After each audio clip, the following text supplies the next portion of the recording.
The town of Dry Hollow had a way of swallowing sound. Even on its busiest days, the air felt heavy, like the land itself had seen too much and decided it wasn't worth reacting anymore. But that afternoon, there was noise. Laughter. Not the kind that came from joy, but the kind that came from cruelty. A small crowd had gathered near the edge of the trading post, their voices low but eager, drawn by something that shouldn't have been entertainment, but was. On the wooden platform stood two girls, one barely more than a child, the other trying too hard to stand like she wasn't afraid. Their dresses were worn, their faces pale from hunger and fear. Their hands clung to each other tightly, as if letting go would mean disappearing entirely. Beside them stood a man with a grin that never reached his eyes, their uncle. "Fine girls," he called out, his voice loud enough to carry across the street. "Strong, obedient, worth every penny." A few men in the crowd chuckled. Others simply watched, their expressions unreadable, or worse, indifferent. The older girl tightened her grip on her sister's hand, her jaw set despite the tremble in her lips. "Don't look at them," she whispered softly. "Just look at me." The younger one nodded faintly, her eyes wide but fixed on her sister's face like it was the only safe place left in the world. The uncle continued, pacing slowly like he was showing off livestock instead of family. "No trouble, I promise you that. Just need a good home. Or a good use." The words hung in the air, ugly and heavy, and still, no one stepped forward. Not to stop it, not to question it, until a voice cut through the noise. "That enough?"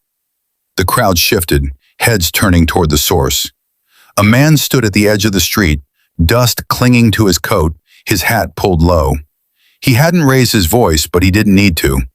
There was something in it that made people listen anyway. The uncle paused, narrowing his eyes slightly. "You buying?" he asked, a hint of challenge in his tone. The man stepped forward slowly, his boots heavy against the dirt. His gaze moved once, to the girls. Just once. But in that moment, something changed. Not in the crowd, not in the uncle, but in the older girl. Because for the first time since they had been dragged there, someone wasn't looking at them like they were something to own. He was looking like he saw them. "How much?" the man asked. Simple, direct. The uncle smirked, sensing opportunity. "Depends what you're willing to pay." The man didn't react. "Name a number." The crowd quieted slightly, sensing something different in the air now. The uncle named a price, higher than it should have been, higher than anyone there expected someone to agree to. But the man didn't argue, didn't bargain. He simply reached into his coat, pulling out a worn leather pouch. The sound of coins hitting each other was louder than the wind. He tossed it onto the platform. It landed at the uncle's feet with a heavy thud. The uncle blinked, surprised, then quickly crouched down to check. His grin returned almost instantly. "Well now," he said, straightening, "looks like they're yours." The words felt wrong. They should have felt like a victory, but they didn't. Not to the girls, not yet. The man stepped forward, climbing onto the platform. The crowd parted slightly, watching closely. The older girl instinctively pulled her sister closer as he approached. He stopped a few feet away from them, not reaching out, not crowding, just standing there. "What are your names?" he asked. The question caught them off guard. The older girl hesitated, then answered carefully.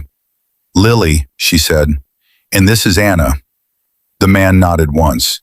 "I'm Cole." He glanced briefly toward the uncle, who was already counting the coins again, completely uninterested now that the deal was done. Then Cole looked back at the girls. "You don't have to be afraid," he said. The words were quiet, but they carried weight. Lily didn't respond right away. She studied him, searching for something, any sign that this was just another version of the same thing. Another man, another deal, another trap. But she didn't see it. Not yet. Cole stepped back slightly, creating space instead of closing it. "Come on," he said gently. "Let's get off this platform." The way he said it was different. Not an order, Not a demand, just an invitation. Lily hesitated, then slowly she nodded. She tightened her grip on Anna's hand and stepped forward. One step, then another. Anna followed close beside her, her small fingers gripping tightly. The crowd watched in silence as the three of them stepped down from the platform. No one cheered. No one stopped them, because no one knew what to say. Cole led them away from the center of town, toward the far edge where the noise faded and the emptiness returned. His horse stood waiting, tied near a post. He untied it calmly, his movements steady, practiced. Lily stayed a few steps back, her body tense. "Where are you taking us?" she asked. Cole paused, glancing back at her. "Somewhere safe," he said. She frowned slightly. "That's not an answer." A faint shift crossed his expression, not annoyance, not anger, something closer to respect. "My ranch," he said. "It's quiet. No one will bother you there." Lily's grip on Anna tightened slightly. "And then what?" The question hung between them, honest, direct. Cole met her gaze, not looking away. "Then you eat," he said. "You rest, and you don't get sold again." The words hit harder than anything else he could have said. Anna looked up at her sister, confusion and hope mixing in her eyes. Lily didn't respond right away. She couldn't, because part of her wanted to believe him, and that was the most dangerous thing of all. Cole didn't push. He simply waited. After a long moment, Lily gave a small nod. "All right," she said quietly. Cole helped Anna onto the horse first, his movements careful and gentle. Then he looked at Lily. "You can ride too," he said. She shook her head slightly. "I'll walk." He studied her for a second, then nodded. "Suit yourself." He took the reins and started forward, leading the horse at a slow pace so she could keep up.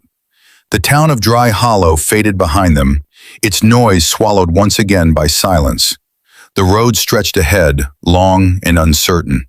But for the first time in a long while, Lily wasn't walking it alone. The sun dipped lower as they traveled, painting the sky in shades of orange and fading gold. The wind softened, the land opening up around them in quiet stillness. Anna leaned slightly against Cole as she rode, her small body finally relaxing. Exhaustion had begun to take over, her head drooping as sleep crept in. Cole adjusted his hold just enough to keep her steady without waking her. Lily noticed. She noticed everything. The way he didn't rush. The way he didn't ask for anything. The way he treated Anna like she mattered.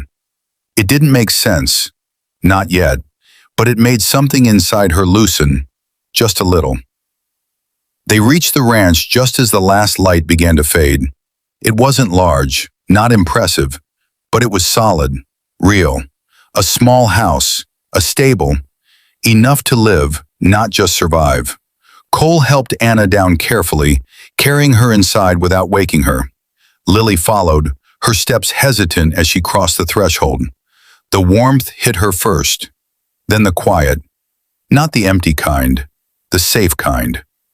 Cole set Anna gently on the bed, pulling a blanket over her. Then he turned to Lily. "There's food on the table," he said. "Eat." She hesitated, then slowly moved toward it. Bread, real bread, and something warm beside it. Her hands trembled slightly as she reached for it. Cole stepped back, giving her space, watching but not staring. Lily took a bite, then another. The hunger hit her all at once, but she forced herself to slow down, glancing toward Anna. "She can eat when she wakes," Cole said quietly. Lily nodded faintly. The fire crackled softly in the corner, the room filled with a warmth that felt unfamiliar after so long. She looked at him again, really looked this time. "Why?" she asked. "Why did you do it?" Cole didn't answer right away. He leaned slightly against the wall, his gaze steady. "Because someone should have sooner," he said. Simple, honest. Lily stared at him, trying to understand a world where someone would do something like that without expecting something in return. She wasn't sure she believed in that world yet, but standing there, in a place that didn't feel like a cage, she wanted to. And for the first time since that platform, she allowed herself to breathe.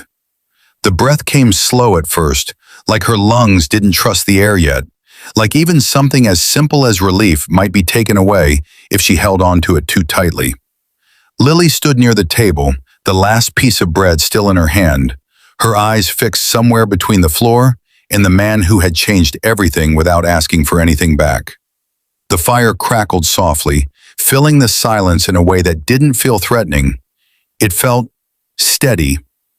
Anna stirred slightly on the bed behind them, a small, restless movement before she settled again, her breathing soft and even. Lily glanced back instinctively, her body still trained to react to every small change. Cole noticed. He always seemed to notice. "She's all right," he said quietly. Lily nodded faintly, though her eyes lingered on her sister for a moment longer before turning back.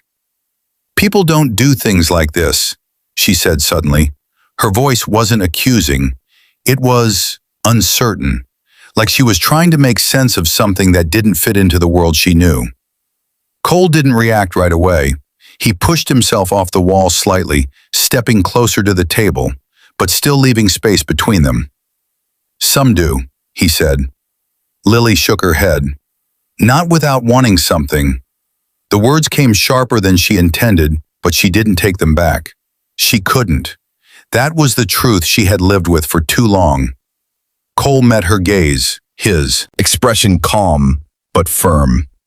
"I already got what I wanted," he said. She frowned slightly. "What?" "You off that platform," he replied.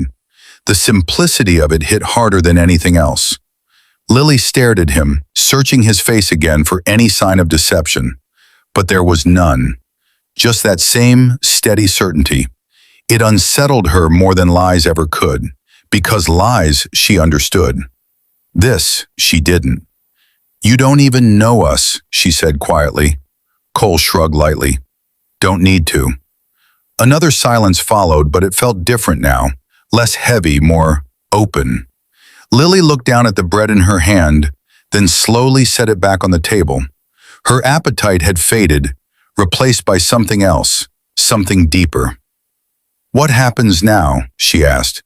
The question wasn't just about tonight, it was about everything. Cole took a breath, considering his answer carefully. "Now you stay," he said, "as long as you need." Lily's brow furrowed. "And after that?" "That's up to you," he replied. The words hung in the air, unfamiliar and almost too big to understand. Up to you. No one had ever said that to her before. Not like this, not in a way that felt real. She opened her mouth to respond, but stopped when Anna shifted again, this time waking. "Lily?" Her small voice whispered, filled with confusion. Lily turned instantly, crossing the room in 2 quick steps and kneeling beside the bed. "I'm here," she said softly, brushing a strand of hair from Anna's face. Anna blinked slowly, her eyes adjusting to the dim light. "Where are we?" she asked. Lily hesitated for just a second, then quietly, "Somewhere safe." Anna looked around the room, her gaze landing briefly on Cole before returning to her sister. "Is he?" she started, her voice trailing off. Lily followed her gaze, then looked back at her. "He's the one who brought us here," she said. Anna studied him for a moment, then nodded faintly, as if that was enough for now. Hunger replaced confusion quickly. "I'm hungry," she admitted. Lily gave a small, tired smile. "I know." She stood, moving back to the table and bringing the food over carefully. Anna sat up slowly, still wrapped in the blanket, and took the bread with both hands, eating quietly but eagerly. Cole stayed where he was, watching, but not intruding. Lily noticed again. Always watching, always careful. "You should eat too," she said, glancing toward him. He shook his head slightly. "I've had enough." Lily frowned but didn't argue. Instead, she sat beside Anna, making sure she was all right. The room settled again into a quiet rhythm, fire crackling, soft breathing, the small sounds of someone finally eating without fear. Time passed without them noticing. The tension slowly unwound, piece by piece, until exhaustion began to take over.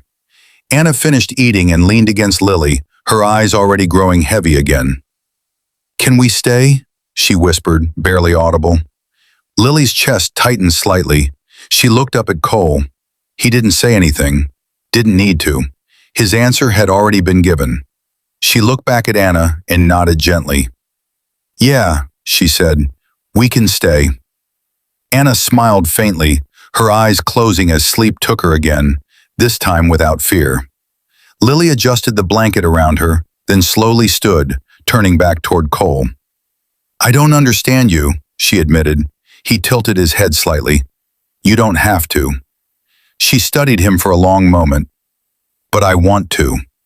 That seemed to catch him off guard, just slightly, not enough to show fully, but enough to shift something behind his eyes.